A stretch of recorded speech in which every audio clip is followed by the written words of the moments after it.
Que je sache, je vous l'ai dit, Ouais. que je n'ai jamais travaillé pour les rebelles. Je vous ai dit que je ne suis pas membre de l'AFC M23. Je suis journaliste. Si vous connaissez très bien la convention de Genève sur les statuts des réfugiés, vous serez d'accord avec moi qu'on n'accorde jamais l'asile politique à quelqu'un qui est assimilé au mouvement rebelle. Et il faut savoir qu'avant qu'on m'accorde l'asile, les Pays-Bas a mené ses investigations. Vous comprenez? Et les Pays-Bas est rassuré que je ne fais pas partie d'un mouvement rebelle. Je ne dis pas qu'on doit rejoindre la rébellion parce qu'on est persécuté, parce que moi, je suis persécuté. Je suis d'ailleurs plus persécuté que beaucoup de Congolais qui sont aujourd'hui dans l'Est du Congo, parce que nullement le gouvernement congolais a mis leur tête à prix comme moi, en dehors de Corneille Nangaa, de Bertrand Bisimwa et Sultani Makenga. Il y a moi et Pero Luara. On a mis nos têtes à prix. Ça veut dire que c'est très sérieux. Nous étions et nous sommes en insécurité. Même ici, en Europe, mon confrère Pero Luara a même été attaqué à Bruxelles. J'ai vu à travers les réseaux sociaux, même les Sénégalais et les autres, mettre nos photos en miniature sur TikTok, dire voilà, ces gens, leurs têtes sont mises à prix. Et bien si on les récupère, nous pouvons récupérer 8 millions de dollars. C'est-à-dire qu'ils nous ont mis en insécurité. Si c'est qu'il vient, la situation s'est dégradée davantage. Aujourd'hui, je ne pouvais pas m'imaginer que le fils du Sphinx de Limité pouvait se comporter en dictateur plus que Joseph Kabila. Si vous allez à Kinshasa, les gens réclament Kabila. Bonjour et bienvenue pour ce nouvel épisode de Invectis Podcast. Parlons Congo. Aujourd'hui encore, on se retrouve pour parler Congo. Je suis aujourd'hui avec un invité spécial, Merveille Irenge. Bonjour. Bonjour. Vous êtes journaliste de profession. Ouais. Et vous avez aussi travaillé comme chargé de communication pour l'ancien Premier ministre et candidat aux élections de 2023. Il s'agit bel et bien de Matata Ponyo. Oui. Et actuellement, vous êtes quelque part en Europe. Alors, qu'est-ce que nos spectateurs ne savent pas de vous? J'aime bien comment vous avez introduit quelque part en Europe, effectivement, pour ma sécurité. Et comme vous le savez, actuellement, la situation politique en RDC n'est pas du tout bonne. Et vous l'avez sûrement vu, lu à travers les médias, que le gouvernement congolais avait mis ma tête à prix, effectivement, à 4 millions de dollars. Donc, c'est prudent pour vous de ne pas préciser là où je me trouve, mais je pense que ce n'est plus à cacher. Ce n'est plus à cacher. Je suis aux Pays-Bas. Donc, je suis aux Pays-Bas. Et voilà, j'ai la protection. J'ai la protection des Pays-Bas parce que dans des circonstances pareilles, c'est tout à fait normal qu'on nous accorde la protection parce que selon l'accusation, effectivement, on prêtait des intentions, on disait que je fais partie des communicateurs de l'AFC M23, ce qui est faux et archi faux parce que je suis journaliste et comme vous l'avez présenté, et les Congolais le savent, que j'ai travaillé également, comme vous l'avez dit, comme responsable de communication numérique pendant la période de la campagne électorale de 2023. D'ailleurs, l'ancien Premier ministre Matata Ponyo avait rendu public les noms des membres de son équipe de campagne. Donc, voilà ce que je peux dire. Donc, je suis journaliste et je viens là sur votre plateau en tant que journaliste et en tant qu'analyste politique. Ouais. Justement, parce qu'il y a beaucoup d'éléments que vous avez déjà soulignés et on y reviendra tout au long de cette émission. Mais en même temps, avant d'aller très loin, il y a une loi qui a été passée en RDC, je ne sais pas si c'était un décret ou un communiqué qui interdisait les journalistes de couvrir les activités rebelles et criminelles de l'AFC M23. Je pense que la base de vos problèmes commence par là. Ouais, effectivement, malheureusement, c'était un communiqué. Ce sont des tels communiqués, en fait, qui prouvent que le Congo aujourd'hui a un régime totalitaire parce qu'on ne peut pas interdire à un journaliste de donner l'information. Le public a droit à l'information. Mais cette information est régulée par l'autorité des régulations. Vous êtes journaliste, vous savez que cette attribution revient au gouvernement en grande partie. Non, Et donc, le gouvernement a cette discrétion de choisir les moyens de l'exercice de la liberté de l'expression, n'est-ce pas? non, pas du tout. Pas du tout. La liberté d'expression est garantie par la Constitution. Oui, Sauf si effectivement. la Constitution nous donne cette liberté-là de nous exprimer, bien sûr, dans les limites de la loi. Et selon les lois en vigueur, il n'est pas interdit à un journaliste de donner l'information sur la situation sécuritaire en RDC. Je donne un exemple. Vous avez par exemple la ville de Goma, la ville de Goma qui tombe. Lorsque les faits sont là, le journaliste a le droit de diffuser Mais l'information. les contextes ne limitent-ils pas l'exercice de la liberté d'expression? Parce que, il faut les rappeler, le Congo est sous état de siège dans une partie du pays qui n'a pas encore été levée depuis que le président l'a décrété avec l'arrivée de l'AFC M23. Et par la suite aussi, le Congo est sous occupation dans une grande partie de l'Est, avec les grandes villes comme Goma, Bukavu et Uvira qui sont attaquées. De mon point de vue, je pense que cela crée un contexte spécial qui ramène ce pouvoir comme le principe même des bases de la démocratie, un pouvoir donné aux dirigeants pour qu'ils l'exercent en notre faveur. Alors, ne pensez-vous pas que les gouvernements ont cette responsabilité de réguler l'exercice de certains droits pendant cette situation particulière? J'ai comme l'impression que nous ne comprenons pas exactement ce qu'on entend par régulation. Mhm. C'est peut-être ça le concept qui pose problème. Comment entendez-vous la régulation? Réguler, en fait, c'est en fait garantir que la liberté d'expression soit respectée, mais dans les limites de la loi, comme je l'ai dit. Aussi longtemps que la loi autorise aux journalistes de donner l'information, l'autorité publique n'a pas le droit de les lui interdire. Mais seulement il existe des cas exceptionnels, comme vous l'avez évoqué par exemple, donner les positions de nos forces armées qui sont sur le champ des batailles. Je suis totalement d'accord, mais le problème n'était pas à ce niveau. Le gouvernement congolais nous interdisait à nous journalistes de citer ne serait-ce que le nom du M23. Mhm.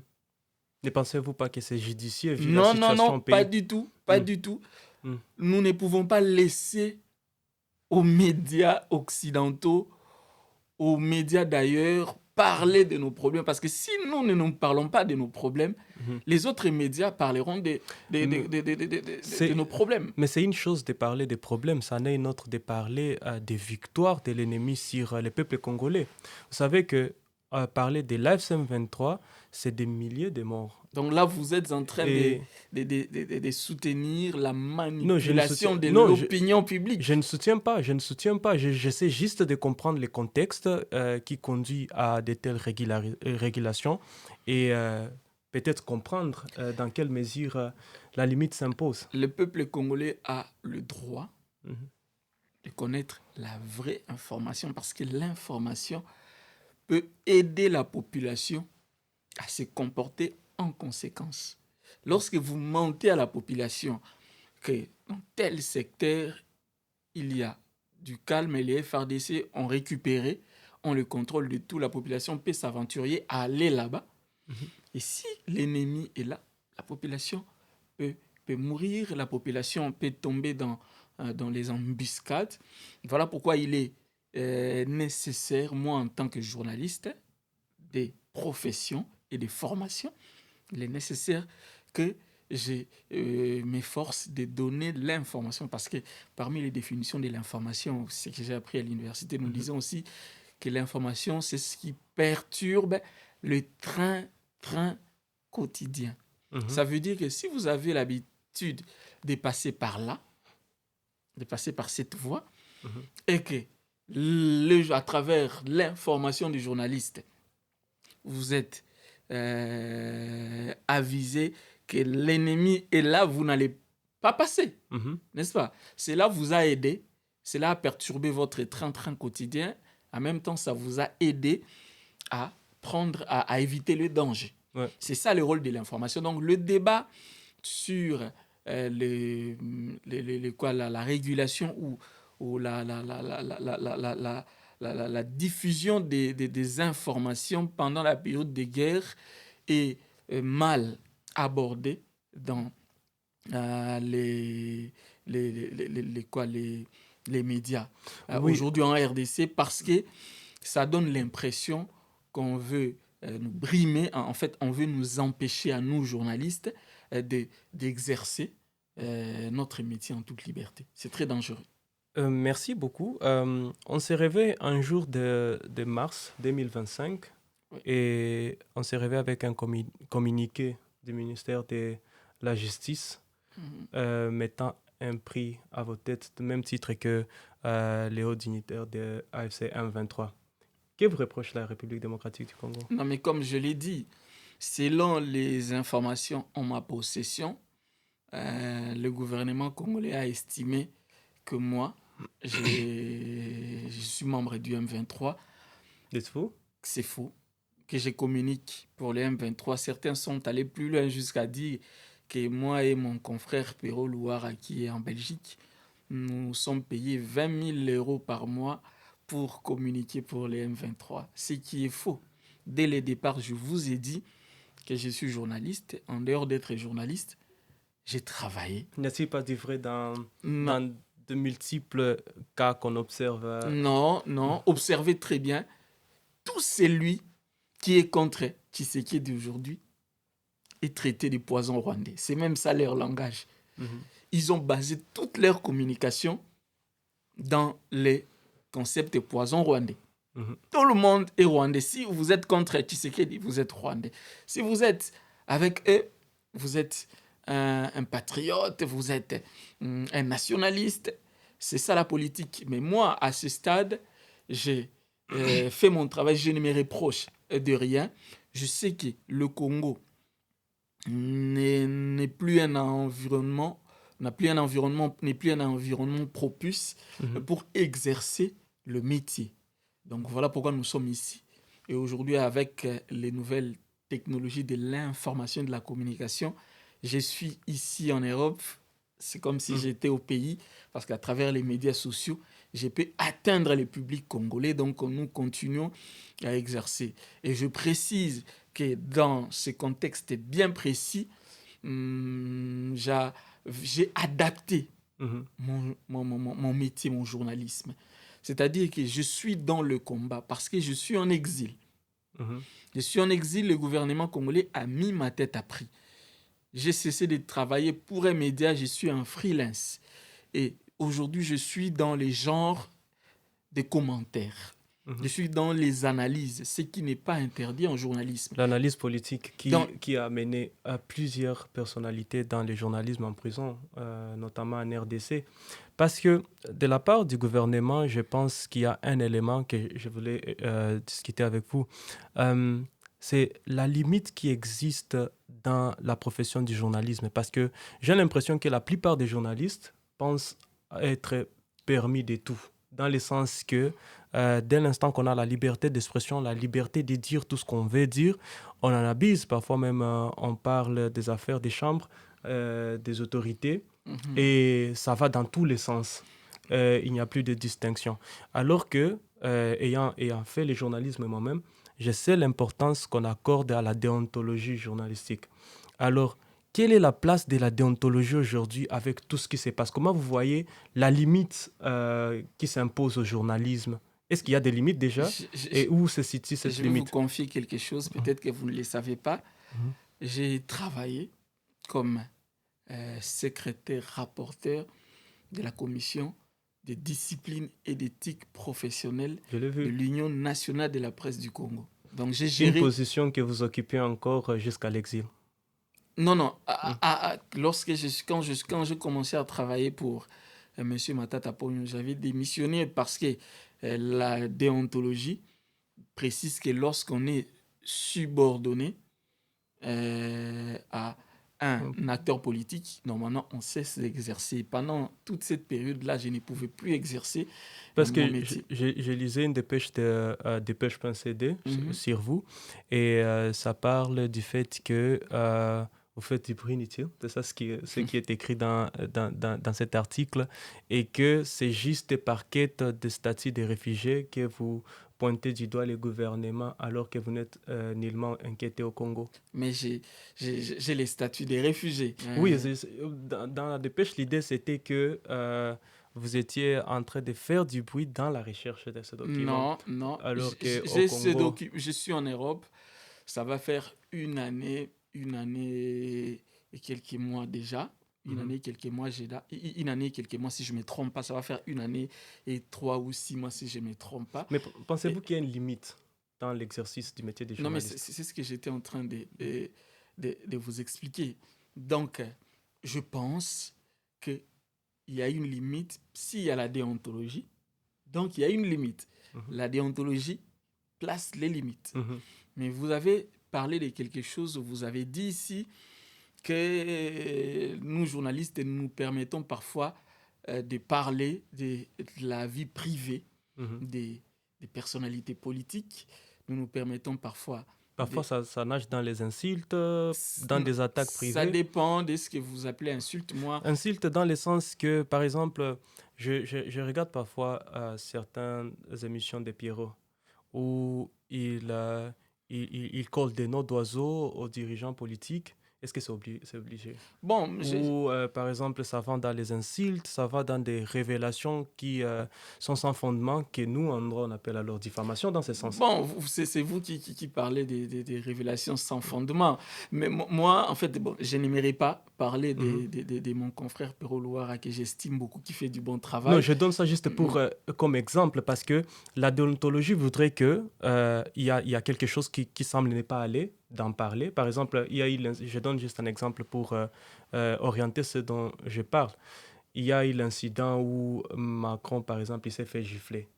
On en a parlé en France, mais dans les respects de sa fonction et tout le reste.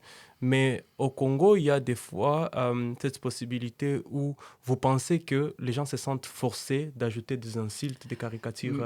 Mais c'est ce que j'étais en train de vous expliquer. Mm. Lorsque on devient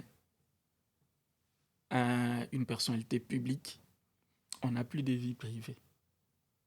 Dès lors que vous accédez à une fonction ou à un poste de responsabilité, vous n'avez plus de vie privée. Ça, c'est un. Et puis, de deux, le scandale d'une personnalité publique constitue une information. Moi, j'ai étudié le journalisme. Oui, justement. On parle Ouais. des critères de sélection, critères de choix d'une information. Il y a la notoriété. Et lorsqu'on est personnalité politique, on jouit de la notoriété. Et tout ce qui concerne les personnes célèbres intéresse le grand public. Les scandales constituent une information. Et aussi pour accéder à des postes de responsabilité, c'est pas pour rien qu'on exige ce qu'on appelle la bonne moralité de la moralité. Et lorsque on surprend un politicien, un acteur politique avec une mauvaise moralité, il est de notre devoir en tant que journaliste d'exposer ce problème à la place publique. Voilà pourquoi vous allez voir même aux États-Unis, on parle aujourd'hui de l'affaire Epstein de Donald Trump.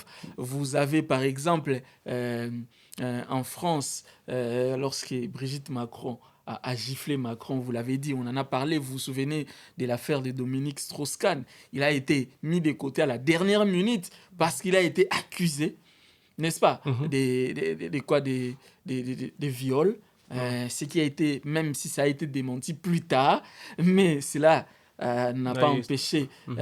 que Dominique Strauss-Kahn soit mis de côté. Vous avez des footballeurs comme des Neymar et les autres, on les a accusés des violences sexuelles. Vous avez aujourd'hui Hakimi Mhm. qui est devant les juges en France parce qu'il est accusé des viols, parce qu'ils répondent aux critères de notoriété.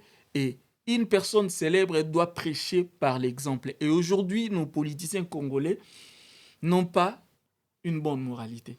Mais n'est-il pas possible de rester sur les faits? Mais les faits sont Il y a sacrés. tel scandale, Les il y faits a sont tel élément. sacrés. Les faits sont sacrés. Mhm. Les commentaires sont libres. Vous connaissez. Effectivement, et c'est là où C'est-à-dire, ça pose les il problèmes faut au niveau des commencer. Non, commentaires. non, il faut commencer par les faits. Mhm. Vous donnez les faits. Les faits, c'est ce qu'on appelle la fondation. Vous commencez par les faits. Alors, sur base des faits que vous avez exposés, chacun est libre de donner ses interprétations. Bien sûr, je suis d'accord avec vous sur le fait qu'il faut tout faire dans les limites de la loi. Par exemple, il n'est pas permis d'insulter, Ce qui arrive souvent. mais il est permis, il est permis de commenter et d'aller dans le sens de condamner, de démontrer que les concernés, n'est-ce pas, est en train, par exemple, de détruire les mœurs, est en train de contribuer à la destruction des mœurs, et quelqu'un a écarté parce que, il n'est pas interdit aux journalistes. Et si vous allez vérifier dans mes publications, vous vérifiez dans ce que moi je fais, vous allez voir que je D'aucuns vous pas... reprochent de vous attaquer à l'actuel ministre des Communications sur votre X. Non, mais écoutez, c'est comme je vous ai dit, je ne m'attaque à personne, mais je donne l'information. Et au-delà de l'information, puisque je suis dans un contexte particulier, je vous ai dit que je suis en exil. J'estime que je suis dans le combat. C'est même pour ça que j'ai évité de travailler pour un média. Je suis un freelance et je propose les analyses, je donne mes opinions, ce qui n'est pas une faute professionnelle parce qu'en journalisme, il est autorisé de donner son opinion, mais à condition de partir des faits. Et moi, je pars toujours des faits. Par exemple, aujourd'hui, vous avez le problème des débats sur le changement de la Constitution. Nous y arrivons déjà, et déjà c'est une très bonne transition. Oui. Comment trouvez-vous l'environnement politique au Congo actuellement? L'environnement aujourd'hui au Congo est chaotique, catastrophique. Allons-nous sur le chemin de la paix et de la stabilité comme c'est souhaité par toutes les parties? Non, non, au contraire. Félix Tshisekedi est en train de mettre de l'huile sur le feu. Les M23, la raison d'être du M23, c'était d'empêcher le changement de la Constitution, d'empêcher à Tshisekedi de s'éterniser au pouvoir. Mais ça, c'est une façon de légitimer cette rébellion. Permettez que je poursuive. C'était d'empêcher Tshisekedi de rester au pouvoir le plus longtemps que possible. C'était de faire respecter la Constitution.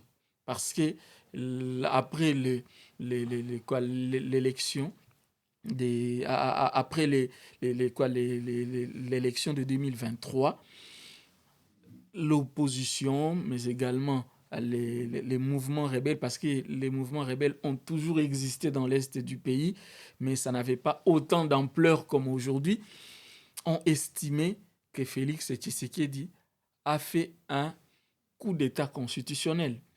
Il a en fait triché, on a retrouvé des machines à voter dans les maisons des membres de l'Union sacrée. C'était des élections chaotiques. J'en ai moi-même fait l'expérience parce que j'ai battu campagne. Mais ça a toujours été ainsi. La façon dont je vois le système électoral dans des pays comme la RDC, c'est des processus qui évoluent au fil des années. Genre, aujourd'hui, vous êtes à tel niveau. Avec Kabila, c'était pas excellent. En 2006, en 2011, en 2023, avec Tshisekedi, c'est différent. Même aux États-Unis. Mais c'est l'évolution, c'est ça les points. Même aux États-Unis. Oui, mais prendre les armes ou genre s'opposer de façon militaire parce qu'on estime que les élections ne se sont pas passées dans l'idéal? Pensez-vous que c'est la meilleure des solutions? Je vais vous expliquer. Permettez-moi, en tout cas, Mhm. Ouais. ne m'interrompez pas, Mhm. permettez-moi de vous expliquer. Aujourd'hui, Tshisekedi est autant responsable de l'insécurité dans l'est du pays que les M23. On accuse les M23. Quelqu'un l'a dit, j'ai beaucoup aimé cet exemple-là. Quelqu'un a dit que les M23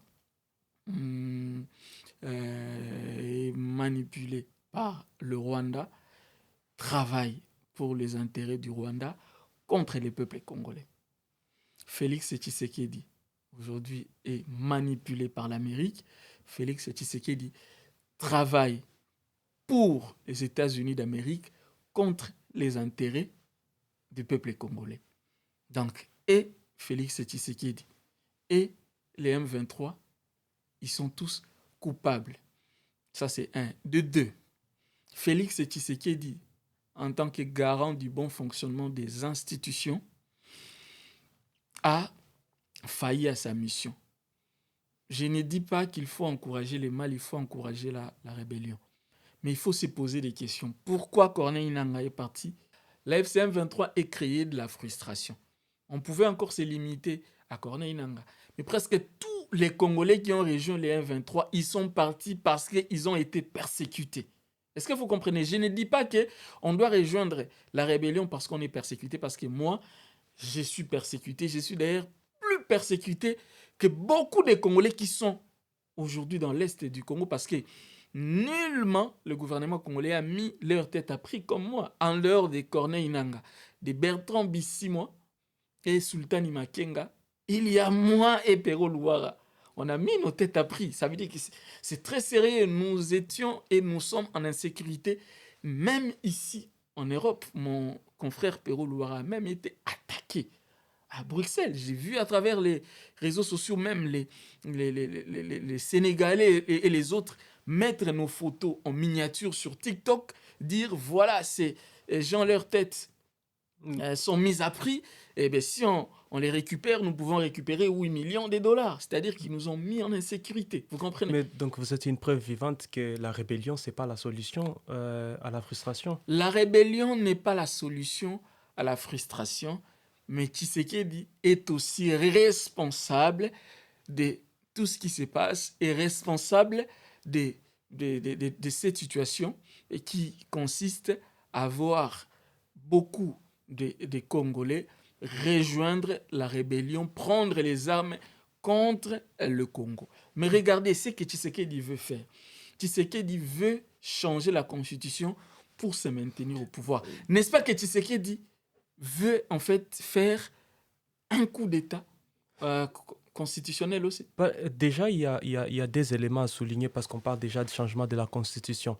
Du point de vue du gouvernement, Oui. ce n'est pas nouveau. La Constitution de la RDC a toujours évolué. Que ce soit après 2006, en 2011, Kabila l'a touché. En 2016, ça a permis à Kabila de rester au pouvoir. Et donc, c'est évolutif. Ça s'ajuste aux réalités. Le deuxième point, c'est que la Constitution actuelle bloque l'action du gouvernement dans le sens qu'il faut des tractations politiques, des accords, des négociations et tout cela freine l'action gouvernementale, d'où les besoins, pas du changement, mais de l'ajustement. Alors, pensez-vous que les grands problèmes du Congo, c'est dans les changements de la Constitution? Non, il faut faire attention.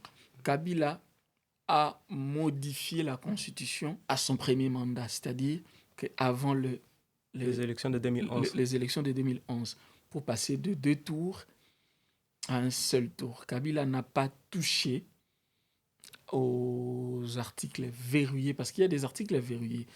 Il n'est pas interdit de modifier la Constitution ou de changer la Constitution, mais la même Constitution définit les modalités et les contextes de sa modification ou même de son changement.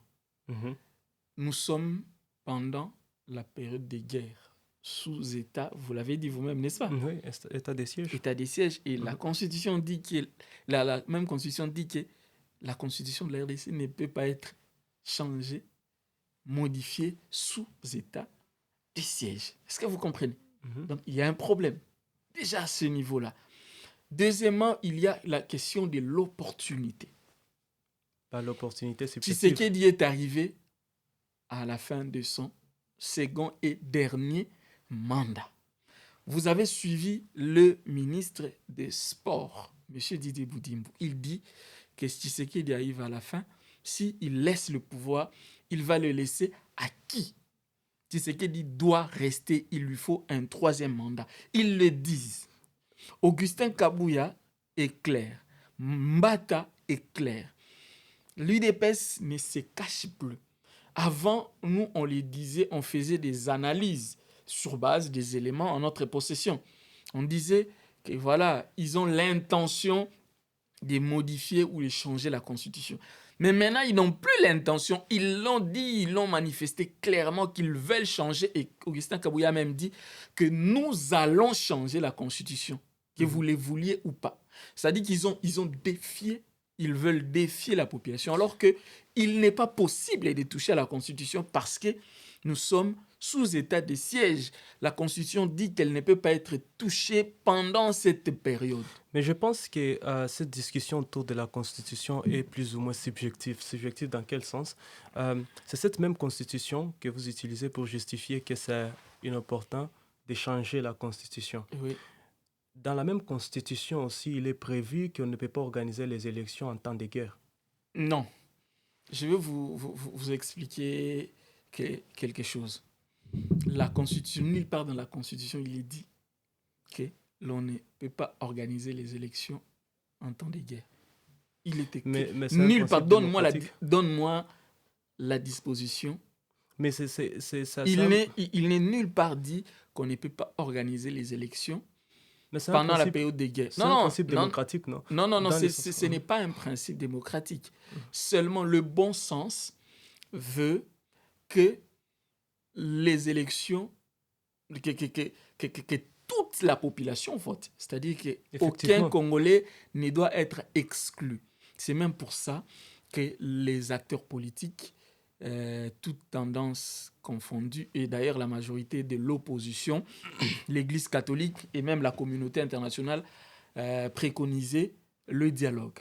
C'est-à-dire se mettre ensemble, discuter et avec le mouvement rebelle, voir dans quelle mesure tout le monde doit se mettre ensemble pour mettre fin à la guerre, c'est-à-dire que les M23 intègrent les institutions, que tout le monde vienne aux urnes, laisser à la population le pouvoir de choisir ses dirigeants. Mais Tshisekedi a refusé. Tshisekedi a fait échouer les tentatives de négociation. Joao Lorenzo a fait des propositions. C'est bien. Washington, nous sommes allés à Doha, nous sommes allés à Washington, il y a eu même des accords de Washington, il y a eu l'Église catholique, les évêques qui ont proposé, il y a même Martin Fayulu qui a insisté sur les dialogues plus d'une fois, les opposants étaient même prêts à dialoguer. Mais Tshisekedi ne veut pas, Tshisekedi vient avec de l'arrogance, Tshisekedi veut que la situation reste ainsi pour qu'il... Pas nécessairement, parce qu'on se souviendra que pour les cas de dialogue avec Joao, oui, c'était Kagame qui a quitté la table des négociations. Non, le problème ici, ce n'est pas Kagame. Le problème... aux États-Unis... C'est encore le Rwanda qui est sanctionné pour violation des accords de Washington. Et l'opposition n'a jamais voulu aucune solution venant de la part du gouvernement. Donc, en quelque sorte, ce n'est pas seulement Tshisekedi qui freine les dialogues ou qui freine... Je suis en train de parler ici des Congolais. Je ne parle pas ici du Rwanda ni de Paul Kagame. Si les Congolais se mettent autour d'une même table, règlent leurs problèmes, discutent, décident de mettre fin à la guerre, Kagame n'aura rien à dire. Kagame est président du Rwanda, il n'est pas président du Congo. Est-ce que vous me comprenez? Donc, lorsque je parle de dialogue, je parle de dialogue inter-congolais, entre les Congolais.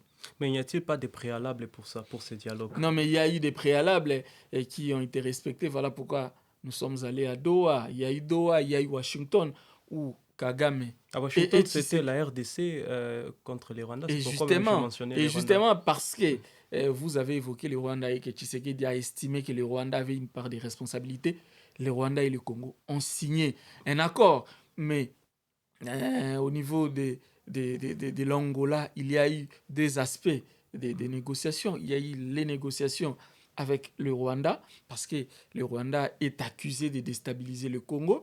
Mais le plus important, c'était les négociations entre les Congolais. Parce que pour organiser les élections, pour que le Congo soit réunifié encore une fois de plus, il faut que tout le monde se Mais, mette ensemble. Et Corneille Nangaa et les autres, ce sont des Congolais et non des Rwandais.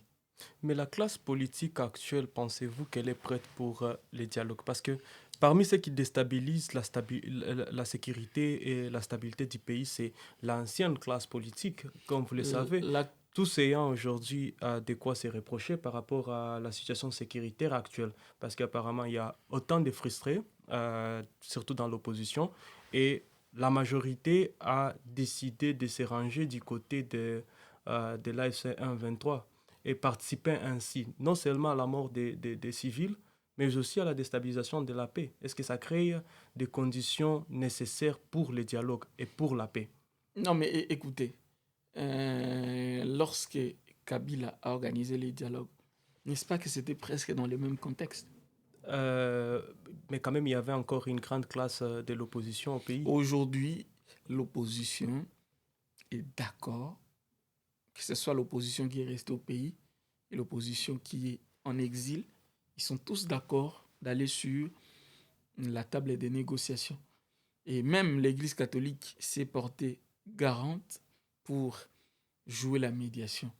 Mais à la limite, si Tshisekedi ne veut vraiment pas de l'Église catholique, il y a toujours un moyen pour organiser une médiation. Mais les opposants ne sont pas contre les dialogues. Au contraire, c'est Félix Tshisekedi qui ne veut pas du dialogue parce qu'il sait que si aujourd'hui il y a dialogue, ça sera pour négocier son départ. Parce qu'aucun opposant n'acceptera que Félix Tshisekedi puisse avoir un troisième mandat.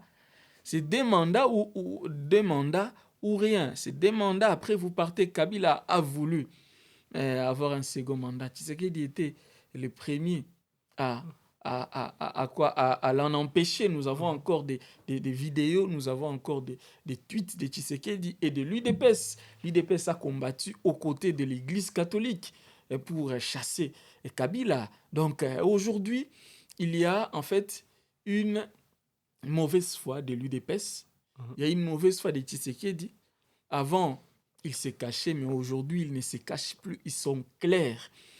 Tshisekedi ne partira pas selon eux. Il a droit à un troisième mandat sous prétexte qu'il a reçu une mission. Il n'a pas encore terminé sa mission reçue des Merci dieux. beaucoup. Il y a encore des questions parce que nous chutons déjà. Mais La première, c'est quelle est la solution à la crise actuelle qui se pose au pays? Avec tenant en compte la situation actuelle, que ce soit au niveau du pouvoir ou dans l'opposition, la rébellion et tout ce qui va avec, quelle est la solution potentielle pour sortir le Congo de la crise actuelle? La première solution, c'est le dialogue avec toutes les parties. L'opposition, la majorité et les rebelles. Tout le monde se mettre autour d'une même table. Parce que si l'opposition non armée et les régimes négocient, ils peuvent se mettre d'accord sur un arrangement, mais aussi longtemps que les rebelles n'acceptent pas, ils continueront à occuper l'est du pays et le problème ne sera pas résolu. Donc pour résoudre le problème en entièreté, dans sa totalité, il faut un dialogue général avec tout le monde. Et après les dialogues, que le président Tshisekedi rassure tout le monde qu'en 2028, il ne sera pas candidat. Ensuite, organiser les élections. En ce moment-là, ils peuvent se mettre d'accord, mais ensemble, si les délais constitutionnels peuvent être dépassés. C'est ce qu'on appelle en politique le glissement, parce que ça sera inévitable. Nous sommes déjà en 2024.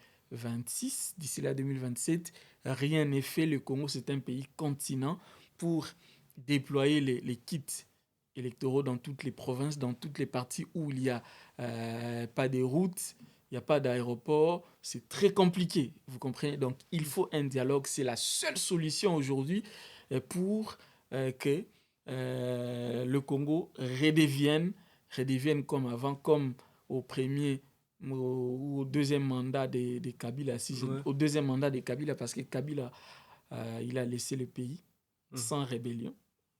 Ben, il y avait quelques mouvements rebelles. Il y avait le Congo. En tout cas, Tshisekedi a récupéré le pays dans son entièreté. Il n'y avait aucun territoire qui était occupé par les forces négatives. Donc, c'est ce que nous voulons.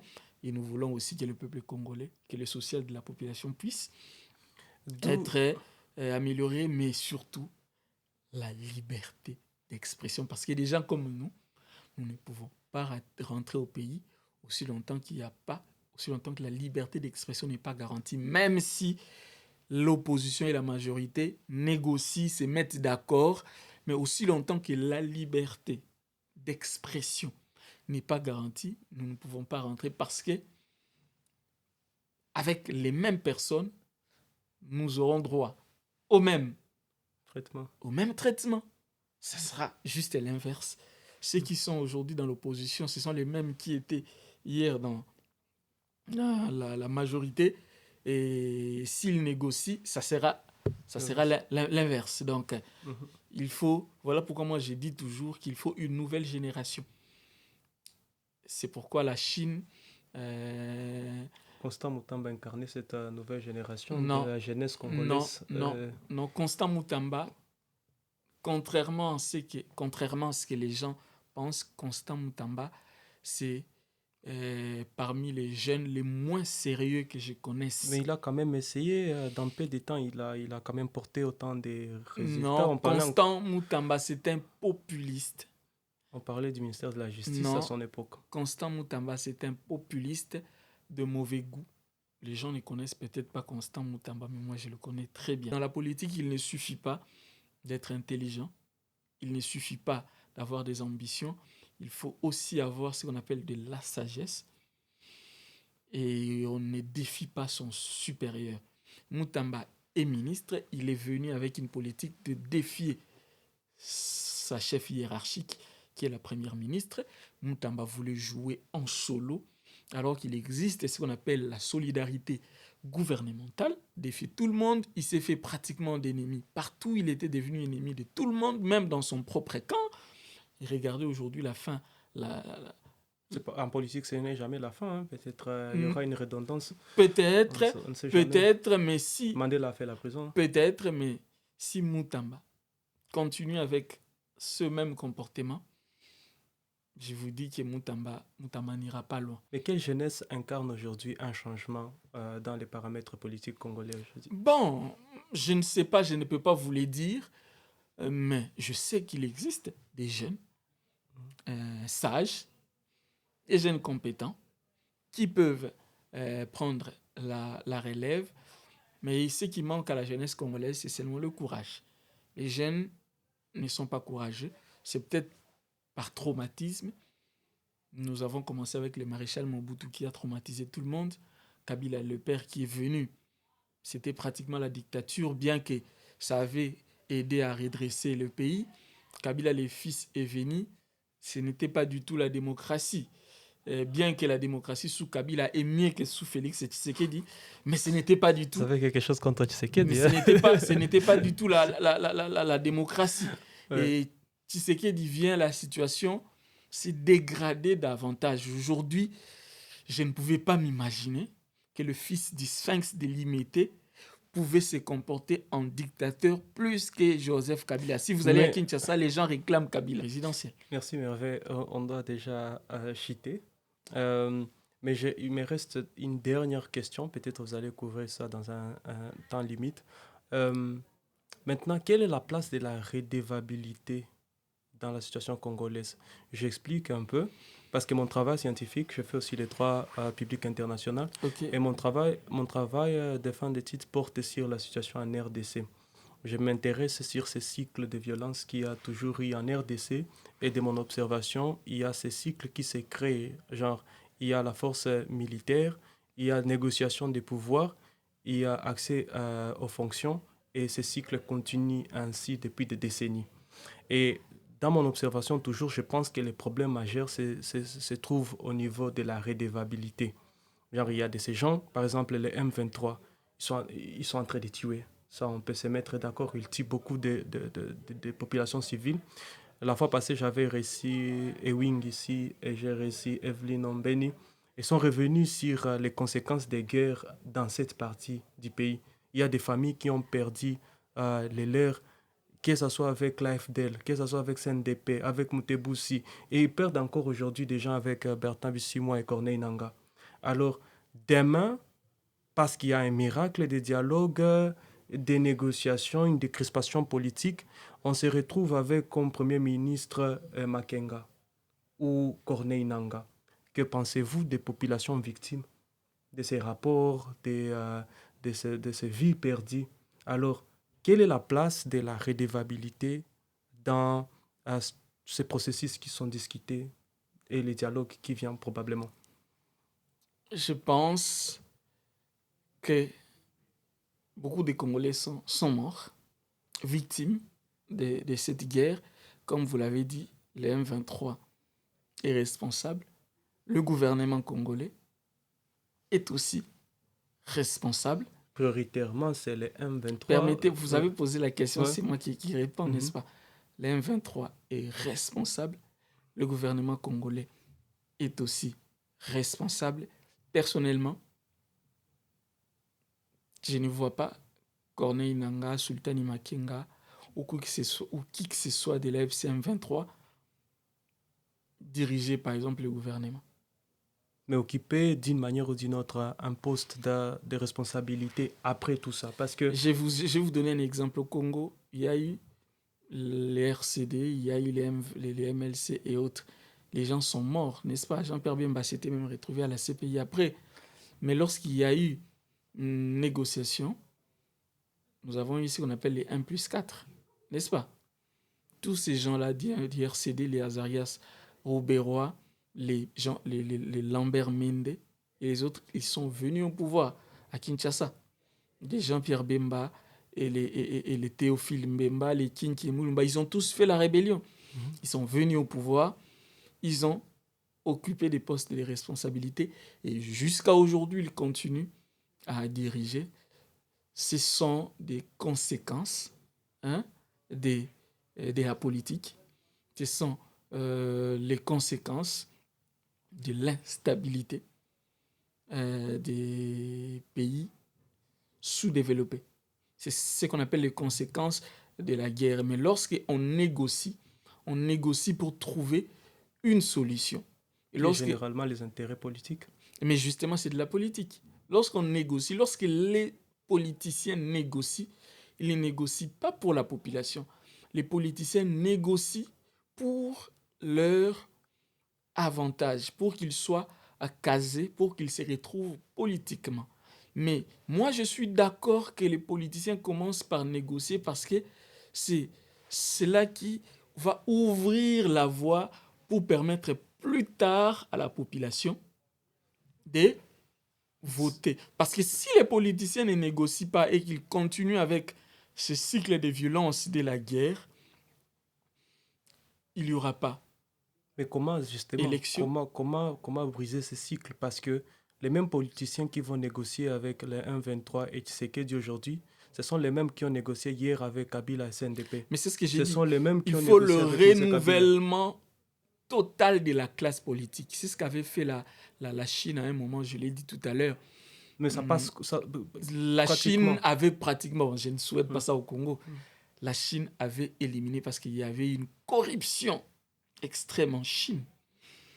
Les présidents chinois avaient éliminé tous les généraux corrompus, tous les politiciens corrompus. Il a pratiquement créé une nouvelle classe. N'est-ce pas ce que Tshisekedi est en train de faire? Non. Avec tous ces généraux qui sont actuellement Tshisekedi aujourd'hui travaille avec les mêmes personnes, les Mbata.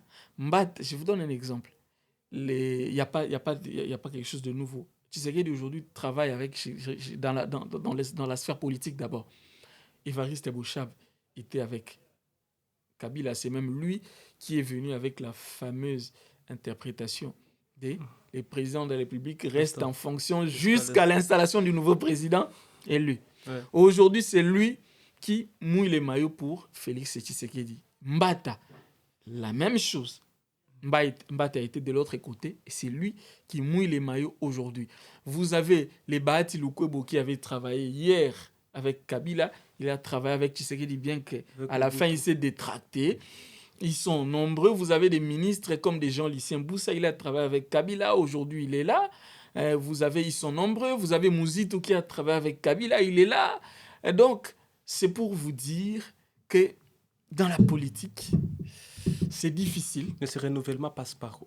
C'est ce que j'ai dit. La jeunesse doit prendre conscience. Il faut une rupture totale. Il faut que la jeunesse prenne les choses en main. Dans les pays, par exemple, du Nord, il y a eu dans le printemps arabe, par exemple, la jeunesse, la population est sortie dans la rue. On a chassé, n'est-ce pas, l'ancienne classe politique. Vous avez, par exemple, au Burkina, bien que c'était à l'aide d'un coup d'État, mais vous avez quand même une nouvelle classe politique qui s'est installée et qui est venue avec une nouvelle politique. Aujourd'hui, le Burkina est en train d'avancer. Vous avez au Mali, par exemple, une nouvelle philosophie qui est aussi née. Au Congo, nous avons besoin qu'il y ait une rupture, c'est-à-dire que quelqu'un prenne le courage de mettre dehors toute cette classe politique, que ce soit du côté Tshisekedi ou les anciens de Kabila, tous les mettre de côté et miser sur une nouvelle classe politique. Ça peut être la solution. Mais je pense aussi que dans la politique, il y a toujours ce qu'on appelle une période de transition. C'est-à-dire que certains anciens doivent encore être là pour aider, préparer les terrains, aider la jeunesse à prendre la relève. Vous avez des gens qui ont investi, par exemple, dans l'éducation. Vous avez Matata Ponyo aujourd'hui, à Kindu, si vous allez dans les Maniema. Non seulement que ces écoles appartiennent à la Fondation Mapon, qui est une personnalité morale, mais également Matata Ponyo a investi dans l'éducation. C'était quand même une bonne conversation. C'est vrai, je vous remercie. Par quelles conditions participerez-vous au dialogue? Moi, personnellement, je suis premièrement que les dialogues ne se tiennent pas au Congo. Parce que pour moi, le Congo n'est pas un pays sûr, ça ne sera jamais un pays sûr. Il s'agit de dialogue entre Congolais. Non. Les dialogues ne soient pas organisés au Congo, ça c'est un. Et puis de deux, en tant que journaliste, parce que je n'ai pas encore cessé d'exercer, je ne compte pas cesser de sitôt. Aussi longtemps que la liberté d'expression n'est pas garantie, le Congo ne sera jamais un pays sûr pour moi. Parce que j'ai vécu beaucoup de choses jusqu'à aujourd'hui. Je suis encore traumatisé par les accusations graves. Vous comprenez? Parce que ce qu'ils ont fait, ils m'ont assimilé à un terroriste. Vous comprenez?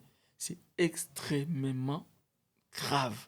Même Ben Laden, les États-Unis d'Amérique, n'avaient pas mis 4 millions de dollars sur sa tête. Et quelle est la suite pour vous actuellement? C'est sûr que vous avez maintenant l'asile et vous êtes protégé. Êtes-vous satisfait par ça? Ou quelle est la suite pour vous, pour vous rétablir dans vos Non, je suis protégé. Au moins, ça me permet de vivre dignement et en sécurité. En sécurité, bien qu'on n'est jamais sûr nulle part au monde, mais au moins, ça me permet quand même d'avoir d'être apaisé. Mais je pense que je ne suis pas encore réhabilité. Je serai réhabilité le jour où le gouvernement congolais va admettre clairement que je n'ai jamais été membre de la FCM 23 et que c'était de la mauvaise foi pour nuire à ma personne et à mon image, parce que c'est resté. Mais pourquoi on s'attaquerait à vous Non, mais personnellement? c'est parce que ma voix dérange. Il y a pas mal de journalistes qui dérangent à Kinshasa. Mais justement, c'est ce que j'ai dit, ma voix dérange. Il y a pas mal de journalistes qui dérangent, mais ce n'est pas tous les journalistes qui restent fermes, qui n'acceptent pas des pots de vin, n'est-ce pas, pour se compromettre. Moi, lorsque j'ai une information, que je suis convaincu de cette information, je la diffuse. Je la diffuse pas seulement pour moi, mais en fait pour aider la population, permettre à la population d'être au courant de ce que le gouvernement congolais fait de mal. Parce que moi, je suis un journaliste politique. Et mon rôle, c'est de dénoncer. C'est aussi ça le rôle du journaliste. Il y a quand même des journalistes qui dénoncent aussi au pays. Aujourd'hui, et qui ne s'inquiètent tous pas. les journalistes au pays sont achetés. Je l'ai dit sans peur d'être contredit. Tous les journalistes aujourd'hui sont achetés. Parce qu'aujourd'hui au Congo, soit vous êtes avec le régime, vous êtes un bon journaliste, soit vous êtes contre le régime, ben vous serez traqué, vous serez arrêté, on va vous mettre en prison, etc. Donc c'est très compliqué. Donc aujourd'hui, il n'y a aucun journal. Tous les journalistes qui contredisent les régimes ou qui donnent l'information qui n'est pas, ou qui donnent les informations qui ne sont pas à l'avantage du régime Tshisekedi sont soit poussés à l'exil, soit arrêtés. Le nombre des demandeurs d'asile en Europe, en France, en Belgique, a triplé aujourd'hui. En France, les Congolais sont les premiers demandeurs d'asile politiques. En France, en Belgique, c'est la même chose. Le Congo vient en deuxième position. Alors qu'avant, c'était les pays du Moyen-Orient. Oui, justement, parce qu'il y a aussi cette déviation dont je parlais du point de vue des journalistes. Trop de libertés qui roulent au libertinage. Et cela ne favorise pas non plus le bon fonctionnement de la démocratie, n'est-ce pas? Parce qu'avec ce qu'on voit aujourd'hui sur les réseaux sociaux, c'est à la limite de la destruction des mœurs. Je pense que vous le voyez aussi. On peut être du pouvoir ou de l'opposition et voir quand même ce qui se passe. Des insultes, il y a des forums qui sont créés, qui existent juste pour insulter. C'est ce que j'ai dit. Ne confondez pas les réseaux sociaux avec le journaliste. Moi, je suis journaliste. Je vous parle de mon métier de journaliste, du journalisme, et puis je suis en train, en fait, de vous expliquer le contexte dans lequel moi je travaille, comment j'ai adapté mon métier, comment j'ai adapté l'exercice de ma profession sur base de mon exil, la situation que je traverse aujourd'hui. Ouais. C'est de ça que je parle. Merci beaucoup. L'émission est désormais disponible pour vous et merci d'être venu. C'est moi qui vous remercie. Je ne sais pas si vous avez un mot de fin ou... Juste merci que je suis là. Donc, si vous avez besoin de moi, vous allez contacter Lucien. J'ai 4 millions juste ici à côté de moi. Je suis là, donc on continue les combats. Comme il a dit, dans le bon sens. Je n'ai jamais été membre du M23, je ne suis pas membre du M23. Je suis journaliste et aujourd'hui, mes opinions politiques sont contraires au régime en place. Voilà pourquoi je suis traqué. Et malgré cela, je continuerai à faire mon travail parce que je pense que je suis sur la bonne voie. Mais cela ne fait pas de moi ennemi de Félix Tshisekedi. Nous sommes tous des Congolais. Mais seulement, je ne suis pas d'accord avec ses méthodes. Si demain Tshisekedi n'est plus président de la République et qu'on se rencontre en Europe, on va se saluer parce que nous sommes des Congolais. C'est ce que les gens doivent comprendre parce que les gens veulent nous assimiler à des ennemis jurés de Tshisekedi. Je ne suis pas ennemi juré de Tshisekedi. Je suis journaliste et je dénonce le mal. Et aujourd'hui, actuellement, je ne suis plus dans les genres d'informations strictes. Je suis dans les genres d'opinion, dans les analyses. Donc ne pensez pas que j'ai quitté mon métier. Je suis dans mon métier, mais je suis dans les genres de commentaires, je suis dans les analyses. Voilà une petite précision que je devais apporter. Merci beaucoup. Poussons les débats comme je les dis toujours et retrouvons-nous bientôt pour de nouveaux épisodes.